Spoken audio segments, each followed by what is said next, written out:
पश्चिम महाराष्ट्रातील सर्वात मोठे भव्य असे भीमा कृषी व पशुपक्षी प्रदर्शन येत्या 21 ते 24 फेब्रुवारी 2025 या कालावधीत आयोजित करण्यात आले आहे। शेतकऱ्यांना शेतीसाठी उपयुक्त असलेली माहिती मिळणारे व त्यांना शेतीसाठी आवश्यक असणारे साहित्य एकाच छताखाली खरेदी करता याव्यात यासाठी यावर्षी हे भव्य कृषी प्रदर्शन मेरीवेदर मैदानावर भरवण्यात येत असल्याची माहिती खासदार धनंजय महाडिक यांनी पत्रकार परिषदेत दिली। 2025 मध्ये भरवण्यात आलेल्या या प्रदर्शनाचे खास आकर्षण हरियाणातील विधायक नावाचा 7 वेळा नॅशनल चॅम्पियन मिळालेला मुर्रा जातीचा रेडा आहे। देश विदेशातील विविध नामांकित कंपन्यांचा सहभाग प्रदर्शनात असून विविध जातीवंत जनावरे, पशुपक्षी, तांदूळ महोत्सव आयोजित करण्यात आला आहे, अशी ही माहिती खासदार धनंजय महाडिक यांनी दिली। या प्रदर्शनाचे उद्घाटन 21 फेब्रुवारी महाराष्ट्र राज्याचे वैद्यकीय शिक्षण मंत्री हसन मुश्रीफ, कृषी मंत्री माणिकराव कोकाटे यांच्या प्रमुख उपस्थितीत होणार आहे।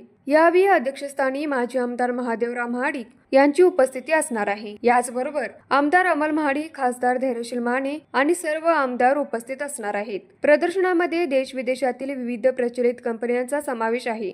याचबरोबर पशुपक्षी पालन, विविध सांस्कृतिक कार्यक्रम, शेतकऱ्यांना उपयुक्त मार्गदर्शन, तज्ञांची व्याख्याने आणि विविध कंपन्यांचे उत्पादन, शेतकऱ्यांसाठी विविध तंत्रज्ञान उपयुक्त माहिती देणारे हे सर्वात मोठे प्रदर्शन आहे। तरी या प्रदर्शनात शेतकऱ्यांनी आवर्जून भेट द्यावी असे आवाहन खासदार धनंजय महाडिक यांनी केले। या प्रदर्शनामध्ये 4.5 पेक्षा अधिक कृषी कंपन्यांचा समावेश आहे।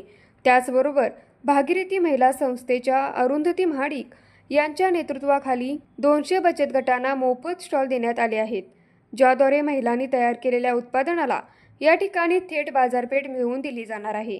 त्यामध्ये खाद्यपदार्थ, नाचणी पापड यांचा समावेश आहे। 4 दिवस या ठिकाणी शेतकऱ्यांना भागीरथी महिला संस्थेच्या वतीने मोफत झुणका भाकरी दिली जाणार आहे। तर 24 फेब्रुवारी रोजी सांगता समारंभ व बक्षीस वितरण समारंभास राज्याचे आरोग्य मंत्री, कोल्हापूरचे पालकमंत्री प्रकाश आंबेडकर, सहकार मंत्री बाबासाहेब पाटील यांच्या प्रमुख उपस्थितीत होणार आहे। यावेळी अध्यक्षस्थानी राज्याचे उच्च व तंत्र शिक्षण मंत्री चंद्रकांत दादा पाटील उपस्थित असणार आहेत। न्यूज मराठी 24 साठी सोमनाथ जांभळे, कोल्हापूर। बाळ, फ्रीज मधून श्रीखंड काढ ना। आम्ही पूर्वी घरीच बनवायचो श्रीखंड, त्याची चवच वेगळी होती। आता काय सगळं रेडीमेड। आजी, हे श्रीखंड खाऊन बघ। आज तुझ्या आईनं घरीच बनवलं की काय? हे आहे गोकुळचं श्रीखंड, अगदी जिभेवर रेंगाळणार। जिभेवरच नाही तर मनावरही रेंगाळणार। गोकुळ श्रीखंड, मनावर रेंगाळणार।